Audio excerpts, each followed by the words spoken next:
Hello everyone, welcome back to my YouTube channel geographical life. आज की इस video में हम डिस्कस करेंगे इंडिया में जो वेदर ऑब्जर्वेटरीज हैं और इंडियन मेट्रोलॉजिकल डिपार्टमेंट के बारे में। देखेंगे कि इंडियन मेट्रोलॉजिकल डिपार्टमेंट का क्या स्ट्रक्चर है, वो कितनी टाइप की ऑब्जर्वेटरीज इंडिया में अभी तक हैं और कितनी टाइप प्लांट हैं। ओके, प्रैक्टिकल ज्योग्राफी में जो वेदर और क्लाइमेट वाला जो यूनिट होता है, इसमें climograph, hydrograph, weather data collection होता है, उस यूनिट में ही इसको हम इंक्लूड करते हैं। अगर आपको इस पूरी वीडियो का पीडीएफ चाहिए सो प्लीज़ आप मेरे टेलीग्राम चैनल को ज्वाइन करिए। उस चैनल पे मैं सारी वीडियो के पीडीएफ्स प्रोवाइड करता हूँ और साथ ही साथ उसमें मैं ज्योग्राफी से रिलेटेड बहुत सारे क्विजेस और बहुत सारे इंपॉर्टेंट इन्फॉर्मेशन या जो कि वर्ल्डली इवेंट्स होते रहते हैं ज्योग्राफी से रिलेटेड, उनके बारे में इन्फॉर्मेशन दिया करता हूँ। चैनल पर नए हैं तो चैनल को सब्सक्राइब के बेल आइकन दबाइए और वीडियो पसंद है तो लाइक करिए, ना पसंद है तो डिसलाइक करिए। So let's start with the video. सबसे पहले हम लोग देखेंगे इंडियन मेट्रोलॉजिकल डिपार्टमेंट यानी कि आईएमडी के बारे में। ये सेंट्रलाइज्ड एजेंसी है और ये एपेक्स एजेंसी है जो कि इंडिया में वेदर प्रेडिक्शन, वेदर फोरकास्टिंग को मॉनिटर करती है। ओके, इंडिया में इसकी एक ब्रीफ हिस्ट्री देखते हैं कि इंडिया में जो है वेदर फोरकास्टिंग जो है ये बहुत ही पुराने टाइम से चली आ रही है। जब ब्रिटिश ईस्ट इंडिया कंपनी हुआ करती थी तब कैलकाटा में और मद्रास में उन्होंने दो ऑब्जर्वेटरीज को इस्टेब्लिश किया था जो कि वेदर और क्लाइमेट के डेटा को प्रिडिक्ट कर सके और उसके पे पढ़ाई कर सके, स्टडी कर सके। फिर मेट्रोलॉजी को प्रमोट करने के लिए कैप्टन हैरी पिडिंगटन थे जिन्होंने कैलकाटा में 40 पेपर्स पब्लिश किए। ओके, जिसमें ट्रॉपिकल स्टॉर्म्स के बारे में डिस्कस किया उन्होंने और साइक्लोन वर्ड को यूज़ किया। कैप्टन हैरी पिडिंगटन ने 1842 में एक बहुत ही फेमस वर्क पब्लिश किया जिसका नाम था लॉज ऑफ स्टॉर्म, जो कि बहुत ही अपने आप में एक मार्वलस वर्क था कैप्टन हैरी पिडिंगटन का। उसके बाद क्या हुआ कि 1864 में कोलकाता में, यानी कि तब जो कैलकाटा था, इसमें एक ट्रॉपिकल साइक्लोन जो कि बहुत ही डिजास्टर्स था वो स्ट्राइक किया, जिससे मतलब immense loss of life and property को देखा गया।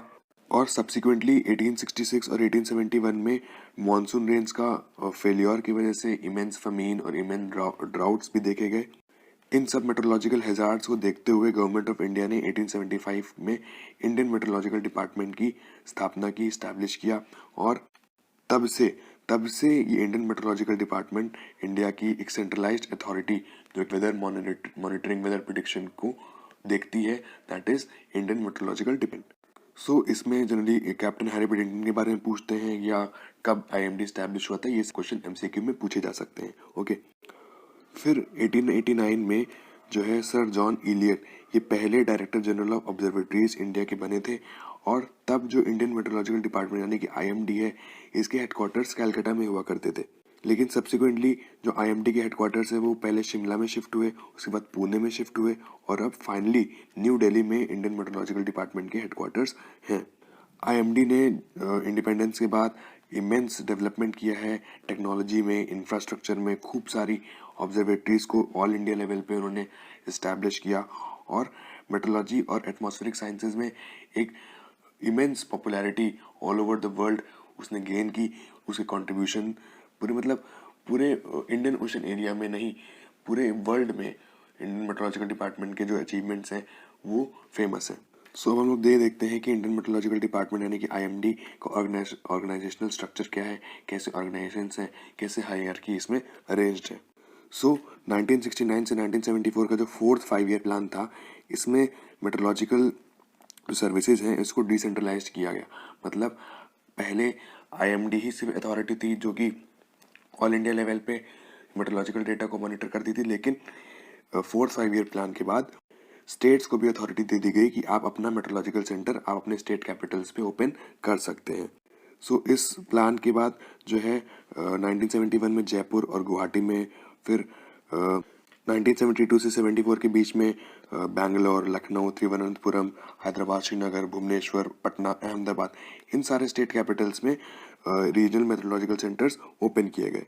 और इन सारे सेंटर्स का एक मोटिव था कि अपने रिस्पेक्टिव स्टेट्स में जितनी भी छोटी छोटी ऑब्जर्वेटरीज हैं उनको मॉनिटर करना, वहाँ पर अपने स्टेट लेवल की फोरकास्टिंग और स्टेट लेवल की वार्निंग्स इशू करना। इंडिया में 20 मेट्रोलॉजिकल सेंटर्स हैं जो कि 5 आरएमसी यानी कि रीजनल मेट्रोलॉजिकल सेंटर के अंडर वर्क करते हैं। और ये आरएमसी यानी कि रीजनल मेट्रोलॉजिकल सेंटर्स कहाँ कहाँ हैं? चेन्नई, गुवाहाटी, कोलकाता, मुंबई, नागपुर एंड न्यू दिल्ली में।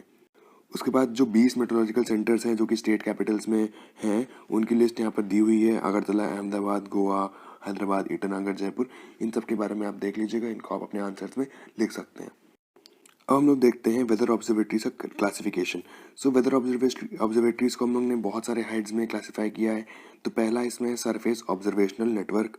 सरफेस ऑब्जर्वेशनल नेटवर्क वो है आईएमडी का, जो ग्राउंड पे रह करके जितने भी वेदर डेटा कलेक्शन होता है उनको सरफेस ऑब्जर्वेशनल नेटवर्क कहते हैं। टोटल 562 स्टेशन ऐसे इंडिया में अवेलेबल हैं अभी तक। और इंडिया में काफ़ी सारे सरफेस ऑब्जर्वेशनल नेटवर्क हैं, लेकिन राजस्थान डेजर्ट और नॉर्थ इंडिया के हाई हिल्स को छोड़ करके लगभग इंडिया के सब जगह पर ये पाई जाती हैं। उसके बाद है अपर एयर नेटवर्क। इसमें दो टाइप के आते हैं, पायलट बैलून ऑब्जर्वेटरीज और रेडियो साउंड या radio wind observatories. So India में टोटल 62 पायलट बैलून ऑब्जर्वेटरीज हैं और ये 2 से 4 अपर विंड का जो डेटा है उसको कलेक्ट करती हैं using optical theodolite. Next is radio sound या रेडियो विंड ऑब्जर्वेटरीज। ये 34 रेडियो साउंड या रेडियो विंड स्टेशन जो हैं ये इंडिया में अवेलेबल हैं। Next is storm detection radar stations. ये जो है जनरली एयरपोर्ट के 100 किलोमीटर वाले एरियाज में क्लाउड इकोस को मेजर करते हैं और इनसे जो डेटा मिलता है ये जिस सिटी के एयरपोर्ट के बारे में डेटा ले रहे हैं वहाँ पर लोकल फोरकास्ट करने के लिए भी यूज़ किए जाते हैं। उसके बाद साइक्लोन डिटेक्शन रडार स्टेशंस, ये बहुत इंपॉर्टेंट है। Chain of 10 high powered S band radars जो है वो ईस्ट और वेस्ट कोस्ट दोनों पे ही लगे हुए हैं और इनको सीवियर थंडरस्टॉर्म्स और साइक्लोन्स को मॉनिटर या डिटेक्ट करने के लिए इस्तेमाल करते हैं। Okay, next is satellite picture transmission stations. So basically ये स्टेशन जो है ये क्लाउड कवर की पिक्चर्स जो कि सैटेलाइट्स लेती हैं, जो कि पोलर ऑर्बिटिंग सैटेलाइट्स हैं, और अलग अलग कंट्रीज़ में उस कंट्री का जो क्लाउड कवर है उसका डेटा ये रिसीव करते हैं, ये लेते हैं, जो पिक्चर्स सैटेलाइट्स सेंड करती हैं। लेकिन इंडिया में जो है इसका डेटा दिन में 1 या 2 पिक्चर्स तक ही सीमित है। ओके, इसके बाद जो नेक्स्ट है इनसैट ऑब्जर्वेशन, वेरी इंपॉर्टेंट। इसके बारे में मैंने पहले बताया था, जो कि इनसैट सीरीज है 1D, 2A एंड 2B।